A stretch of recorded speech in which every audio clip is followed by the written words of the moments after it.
Permata TV YouTube Indonesia dengan bangga mempersembahkan sebuah storytelling kekinian abad ini diangkat dari karya besar Esa Mintarja yang sangat populer di masanya. Berlatar belakang kisah tanah Jawa masa lampau dengan judul Kisah Arya Manggada.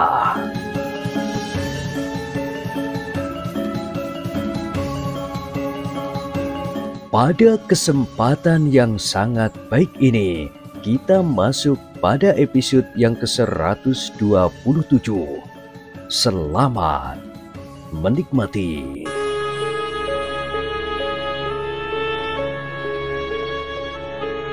Di akhir kisah sebelumnya disebutkan, Ki Pandi menarik nafas dalam-dalam.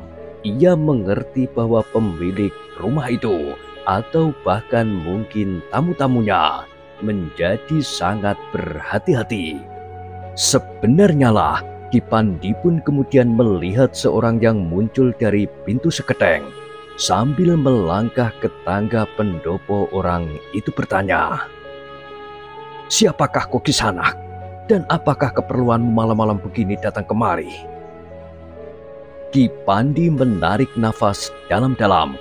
Namun ia menyadari bahwa dari seketeng sebelah yang lain, dua orang telah keluar pula dan turun ke halaman. Ki Pandi masih berdiri di muka pintu peringgitan. Katanya, "Ada sesuatu yang penting dan segera harus aku beritahukan kepada kalian. Tetapi siapakah di antara kalian putra Ki Demang Rejondani yang menjadi saudagar emas dan permata?"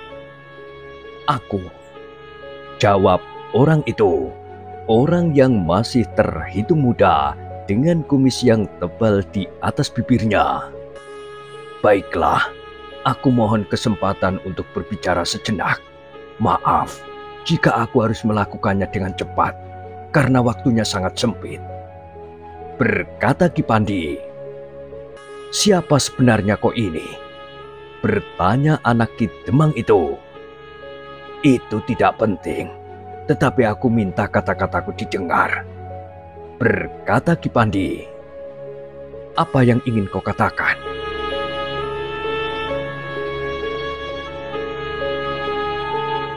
Ki Pandi melangkah mendekati orang itu, tetapi orang itu berkata, "Berdiri sajalah di situ." "Tetapi yang ingin aku katakan ini penting bagi Kisanak, karena bukan saja menyangkut barang-barang dagangan Kisanak dan juga kawan-kawan Kisanak, tetapi juga keselamatan Kisanak sendiri bersama dengan kawan-kawan Kisanak." "Apa yang kau ketahui tentang kami? Kami tidak mempunyai barang-barang berharga. Aku memang mengaku anak Ki Demang, tetapi bukan pedagang emas dan permata." "Kenapa harus kau ingkari Kisanak? Tetapi siapapun Kisanak, aku mohon Kisanak menyadari bahwa sekelompok perampok tengah dalam perjalanan kemari. Sebaiknya Kisanak membawa barang-barang berharga itu menyingkir dari rumah ini. Sebaiknya rumah ini dikosongkan. Sementara 1-2 orang pembantu di rumah ini harus diberi pesan bagaimana mereka menjawab pertanyaan para perampok itu. Kisanak, jika kau sedang mengigau, sebaiknya kau tidak berada di rumahku. Pergilah."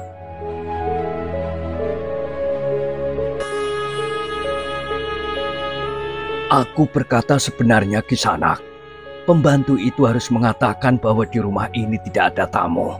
Ki Demang dan Nyi Demang sebaiknya juga meninggalkan rumah ini dan berada di Banjar saja bersama para peronda. Pembantu itu dapat mengatakan bahwa Ki Demang dan Nyi Demang sedang pergi."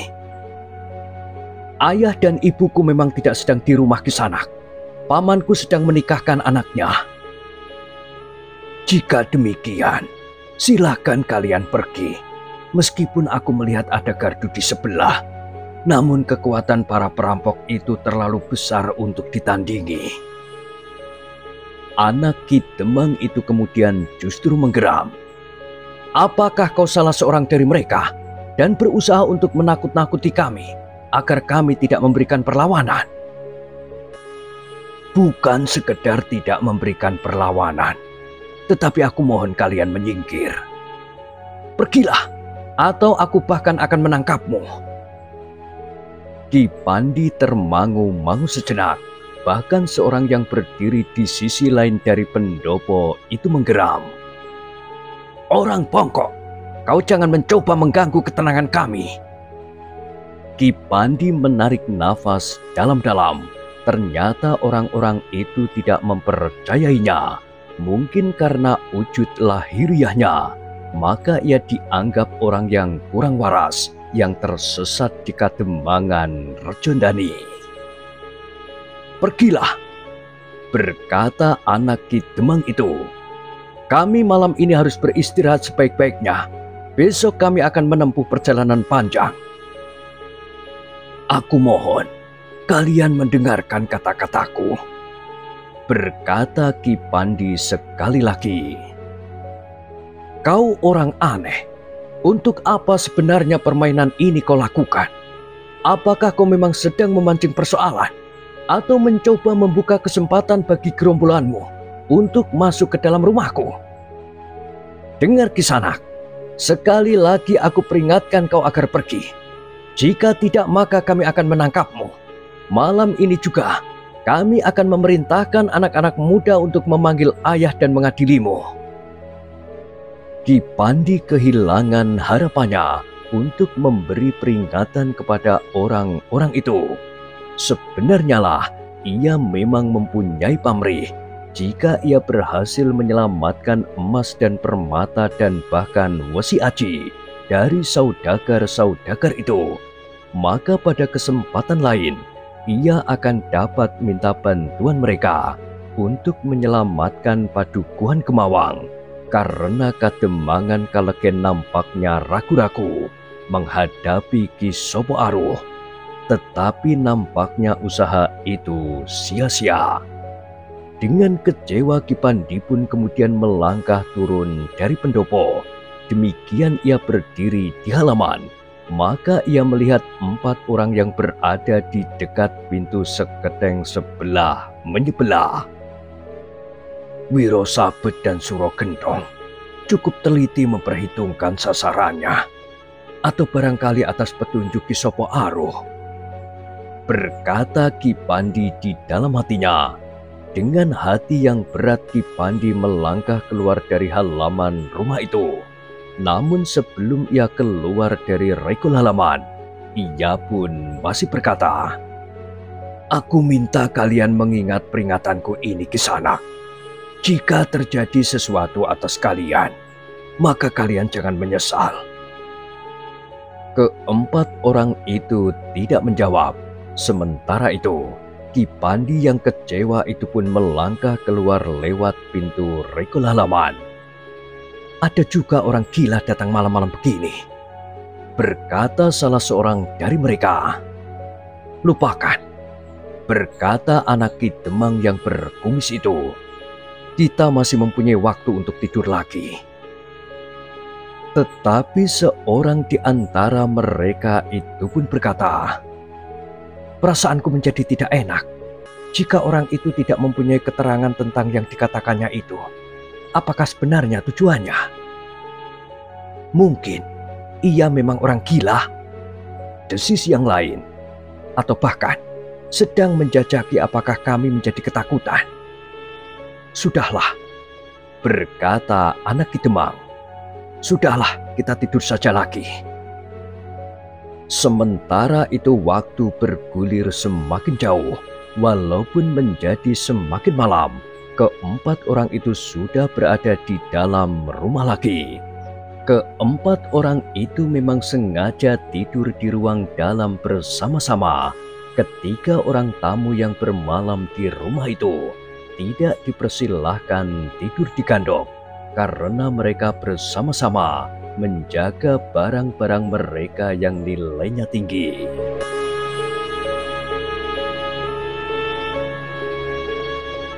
Sejenak kemudian maka ketiga orang di antara mereka segera tertidur lagi.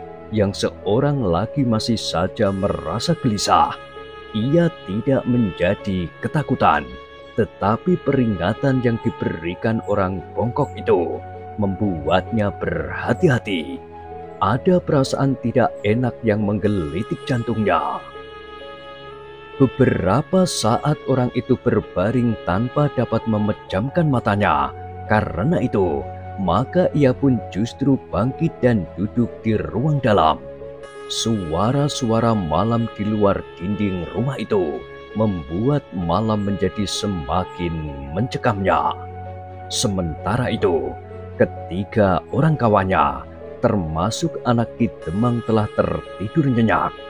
Seorang di antara mereka justru mendengkur seirama dengan tarikan nafasnya yang teratur. Orang itu mengerutkan dahinya ketika ia mendengar jauh dalam keheningan malam suara derap kaki kuda semakin lama menjadi semakin jelas. Tidak hanya satu dua, tetapi di telinganya terdengar banyak sekali. Orang itu menggeleng-gelengkan kepalanya, bahkan ia sempat bertanya kepada diri sendiri. Apakah karena kegelisahanku? Tiba-tiba saja telingaku seakan-akan mendengar derap kaki kuda sedemikian banyaknya. Tetapi suara derap kaki kuda itu tidak segera lenyap, bahkan semakin lama menjadi semakin jelas. Orang itu tidak menunggu lebih lama lagi. Ia pun segera membangunkan ketiga orang kawannya yang masih tertidur dengan nyenyaknya. Ada apa? Bertanya anak Ki Demang. Kau dengar derap kaki kuda itu? Bertanya orang yang membangunkannya. Kaki kuda apa? Anak Ki Demang itu memang bangkit dan bahkan duduk di bibir amben besar di ruang dalam. Dengarlah baik-baik, berkata orang itu. Kedua orang yang lain pun telah duduk pula. Seorang di antara mereka sempat berkata, kau dibayangi oleh cerita orang bongkok itu. Tetapi anak Ki Demang itu justru berdesis. Ya, aku sudah mendengarnya. Akhirnya keempat orang itu menjadi yakin mereka mendengar derap kaki kuda. Dengan cepat keempatnya berloncatan menggapai senjata mereka masing-masing. Anak Ki Demang mengambil tombak di pelonconya, sementara seorang kawannya menjinjing pedang panjang. Seorang lagi bersenjata sepasang tongkat baja yang dihubungkan dengan seutas rantai yang agak panjang. Sedangkan seorang lagi menyelipkan kerisnya yang besar dan panjang melampaui ukuran keris kebanyakan di punggungnya. Apakah orang bongkok itu tidak berbohong? Desis orang yang sejak semula sudah ragu-ragu itu. Ketika orang kawannya hanya terdiam, mereka menjadi tegang ketika suara derap kaki kuda itu menjadi semakin dekat. Anak Ki Demang itu menggertakkan giginya ketika ia mendengar derap kaki kuda itu memasuki halaman rumahnya. Setan! Orang bongkok itu tidak berbohong. Mungkin ia gila, tetapi ia berkata sebenarnya. Kita harus bersiap menghadapinya.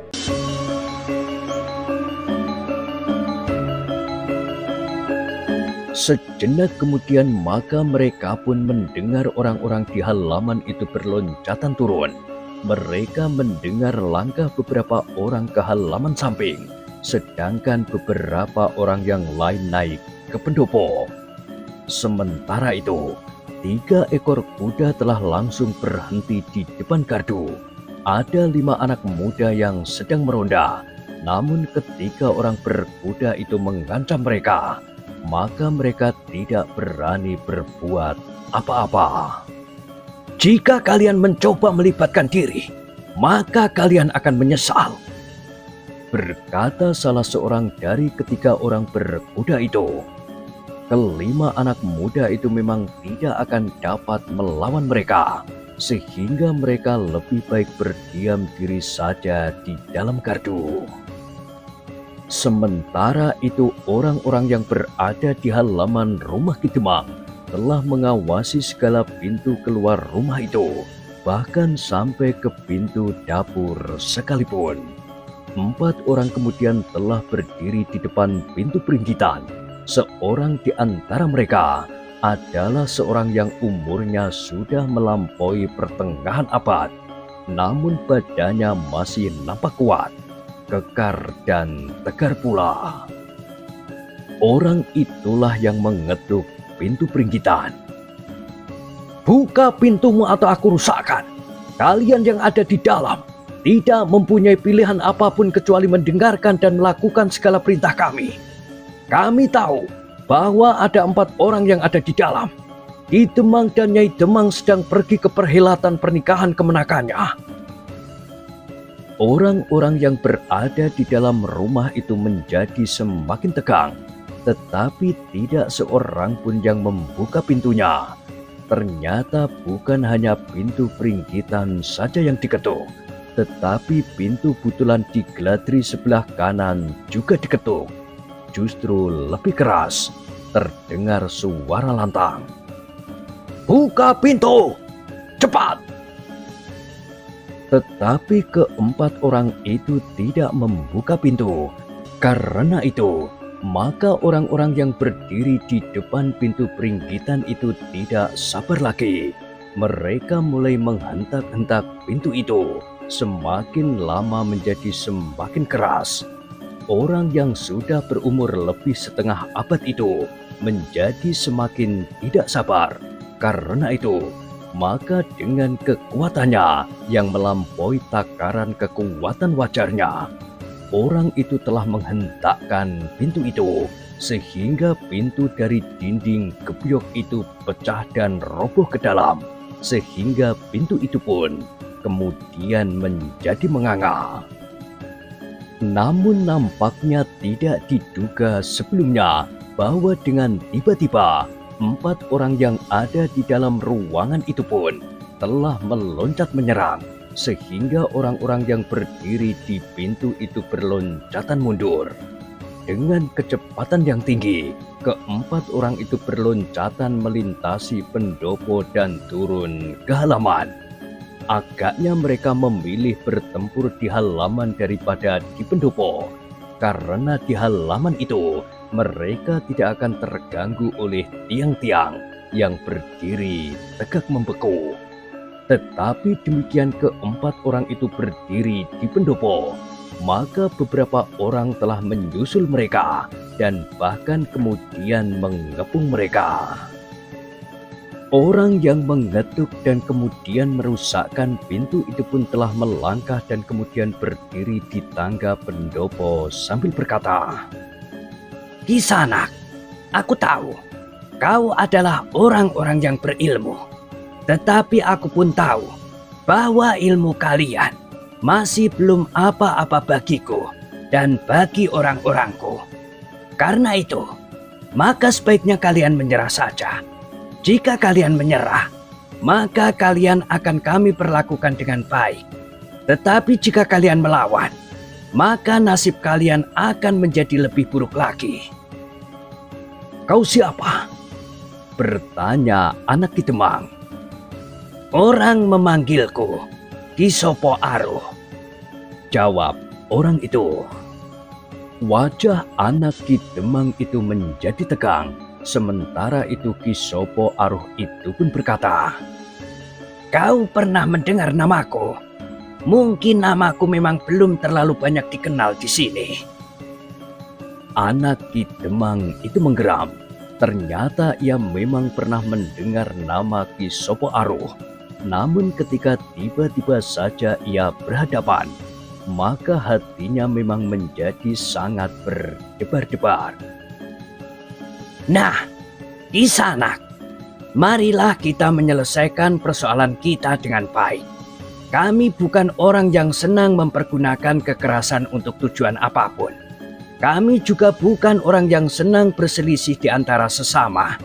Karena itu, Marilah kita sama-sama mengekang diri agar tidak terjadi perselisihan, berkata Ki Sopo Aruh dengan nada yang lunak. Apa maksudmu? Bertanya anak Ki Demang. Aku datang dengan tujuan yang baik. Aku ingin meneruskan keinginan kawan-kawan kami yang sedang kekurangan untuk minta bantuan kalian untuk sedikit meringankan beban hidup mereka sehari-hari. Adalah tidak wajar jika mereka hidup dalam kekurangan dan bahkan hampir kelaparan, sementara kalian dapat hidup dengan berlebihan. Wajah anak Ki Demang itu menjadi tegang. Dengan nada tinggi ia menyahut, siapa yang hidup berlebihan? Tentu saja yang kami maksudkan adalah kalian, juga para bebau Kademangan ini dan para saudagar kaya. Dengan memeras orang-orang yang justru sedang membutuhkan pertolongan, kalian mendapatkan untung yang berlebihan, jawab Ki Sopo Aruh. Itu tidak benar. Kami tidak hidup berlebihan. Kami memang mencari untung dengan pekerjaan kami. Tetapi bukankah itu wajar jika ada sedikit tersisa serta kesempatan untuk hidup berkecukupan? Itu adalah hasil kerja keras kami. Juga para bebahu Kademangan. Sawah pelungguh yang mereka dapatkan didasari oleh paugeran yang berlaku dan sah. Mereka pun harus bekerja keras untuk dapat hidup dengan layak. Tetapi Ki Sopo Aruh tertawa. Katanya, kau dapat berkata apa saja, tetapi aku tahu bahwa kalian telah mendatangi orang-orang yang terjepit oleh satu kebutuhan. Kalian memanfaatkan keterjepitan orang itu untuk dapat membeli perhiasan mereka, emas dan permata dengan harga murah. Kemudian kalian jual perhiasan itu dengan harga yang berlipat. Di sana, jawab anak Ki Demang. Apa sebenarnya yang kalian maui? Kalian tidak perlu mengusik pekerjaan yang memang kami lakukan dengan wajar itu. Kami tidak pernah memaksakan kehendak kami untuk membeli atau menjual apapun kepada kami. Kami pun tidak pernah memaksakan harga kepada mereka yang menjual atau membeli barang-barang dagangan kami. Baiklah, apapun alasan kalian, tetapi bagi kami, kalian adalah sama jahatnya dengan lintah yang selalu menghisap darah. Sekarang sudah saatnya kami minta kembali darah yang telah kau hisap dan kau simpan sebagai harta kekayaan yang sangat besar. Nah, berikan emas, permata, dan besi aci yang kalian siapkan dan yang akan kalian bawa besok. Tidak, jawab anak Ki Demang. Kalian tidak dapat merampas milik kami, hak kami, apapun alasannya. Kisanak, bukankah aku sudah mengatakan bahwa kami adalah orang-orang yang tidak suka kekerasan? Apalagi aku yang sudah menjadi semakin tua. Aku ingin dapat hidup tenang dan tentram. Karena itu, aku minta kalian tidak membuat persoalan yang akan dapat menimbulkan perselisihan. Aku tidak mengerti jalan pikiranmu itu, Ki Sopo Aruh. Tegasnya, aku tidak akan memberikan sebutir permata pun kepada kalian. Geram anak Ki Demang itu. Itulah yang tidak aku senangi. Ternyata kau adalah orang yang keras hati, yang mencoba memaksakan tindak kekerasan terjadi. Nada suara Ki Sopo Aruh pun meninggi. Kau jangan berbicara dengan memutarbalikkan penalaran orang waras. Sekarang pergilah sebelum kami kehabisan kesabaran, berkata anak Ki Demang itu yang mulai menjadi pening mendengarkan kata-kata Ki Sopo Aruh. Tetapi Ki Sopo Aruh justru tertawa. Katanya, orang-orang yang di kepalanya selalu dipenuhi dengan nafsu kekerasan tentu sulit dapat mengerti keinginanku. Tetapi baiklah, meskipun kami orang-orang yang tidak suka berselisih, namun kami juga tidak ingin melepaskan landasan hidup kami.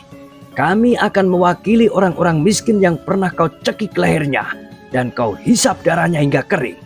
memberikan emas permata dan besi aji itu kepada kami?" "Tidak," jawab anak Kitemang.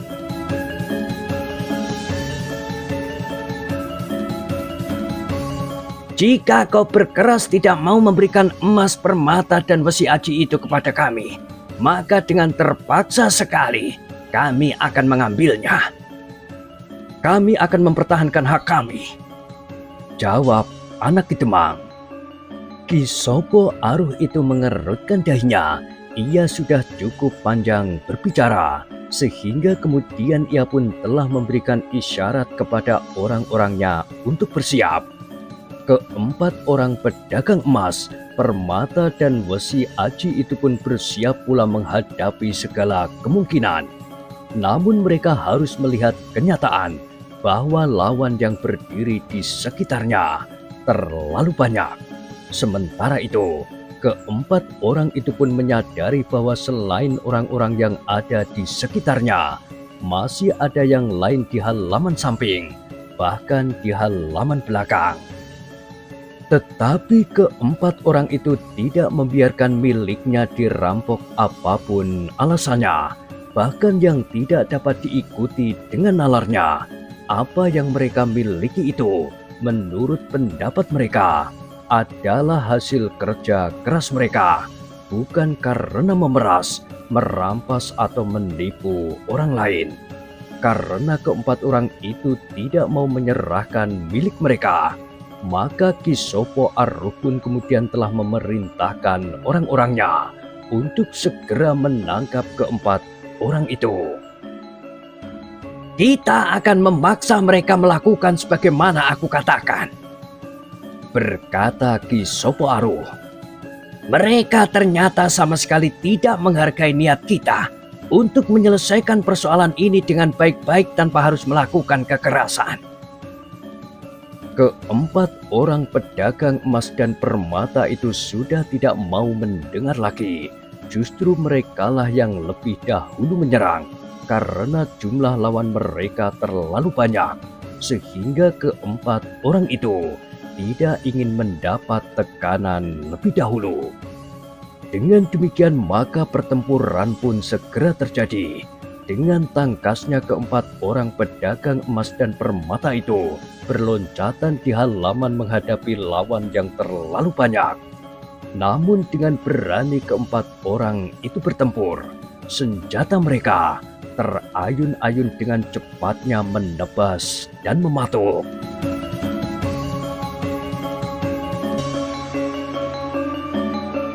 Ki Sopo Aruh sendiri tidak langsung turun ke arena. Bahkan Wiro Sabet dan Suro Gentong yang ikut datang ke rumah itu masih berdiri di tangga pendopo, meskipun mereka sudah menggenggam senjata telanjang di tangan. Tetapi Pidekso sudah mulai terlibat dalam pertempuran itu bersama keempat orang saudara seperguruan Wiro Sabet dan Suro Gentong, di samping beberapa orang pengikutnya yang lain. Dalam pada itu, di atas sebatang pohon nangka yang besar di halaman sebelah, Ki Pandi duduk melekat pada sebatang dahan yang besar. Oleh ketajaman penglihatannya, ia dapat menyaksikan pertempuran yang terjadi di halaman rumah Ki Demang itu. Nyala lampu minyak di pendopo dapat sedikit membantunya, sehingga dengan tegang Ki Pandi melihat bahwa keempat orang saudagar itu mulai terdesak. Namun dengan demikian, Ki Pandi sempat melihat kemampuan para penghuni barak Wiro Sabet dan Suro Gentong itu. Ki Pandi pun melihat pula seberapa jauh tataran ilmu saudara-saudara seperguruan dari Wiro Sabet dan Suro Gentong. Bahkan Ki Pandi juga dapat menilai kemampuan Pidekso, anak Wiro Sabet itu. Untuk beberapa saat pertempuran itu berlangsung, keempat orang saudagar itu masih bertempur dengan berani. Meskipun mereka mulai mengalami kesulitan, tetapi mereka sama sekali tidak menjadi gentar.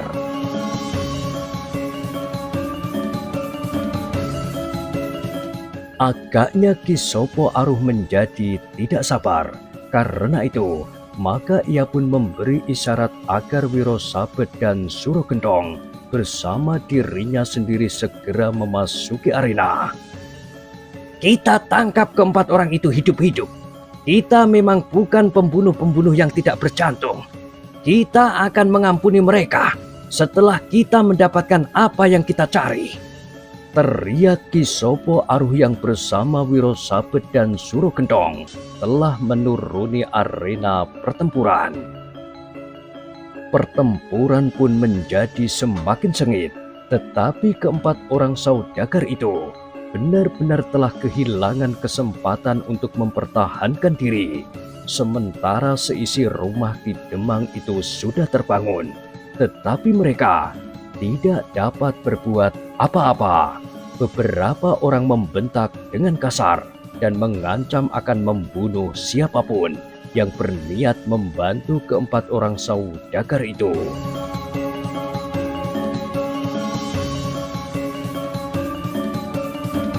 Sebenarnya lah, keempat orang saudagar itu menyadari bahwa mereka tidak akan dapat minta pertolongan kepada siapapun juga. Sehingga karena itu, maka mereka harus menyandarkan diri kepada kemampuan mereka berempat. Tetapi mereka memang tidak dapat mengingkari kenyataan.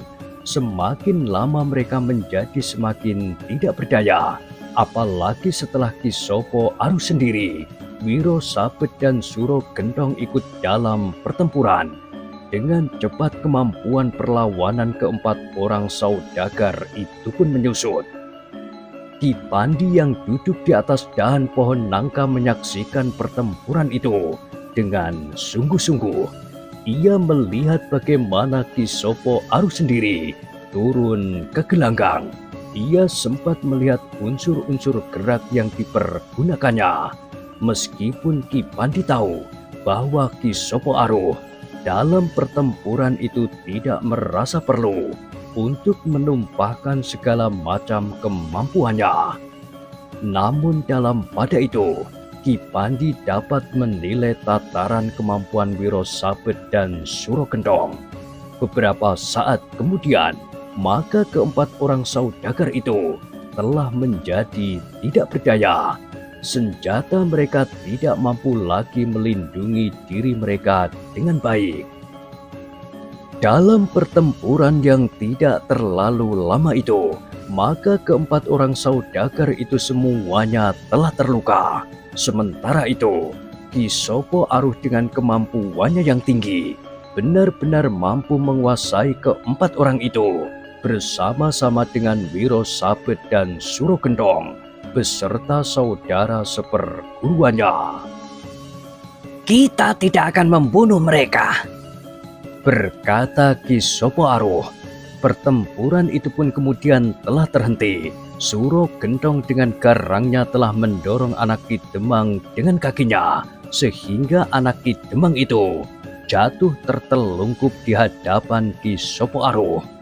Tidak ada lagi yang dapat melawan. Senjata-senjata mereka pun telah dirampas pula. Ki Pandi yang menyaksikan berakhirnya pertempuran itu menjadi tegang. Seorang yang bertubuh sedang dengan wajah yang tampan serta penampilan yang bersih serta wajah yang cerah ternyata telah memperlakukan keempat orang saudagar itu dengan kasar sebagaimana Suro Gentong. Sementara itu, seorang yang berwajah bengis justru hanya berdiri saja termangu-mangu menyaksikan sikap kawannya itu.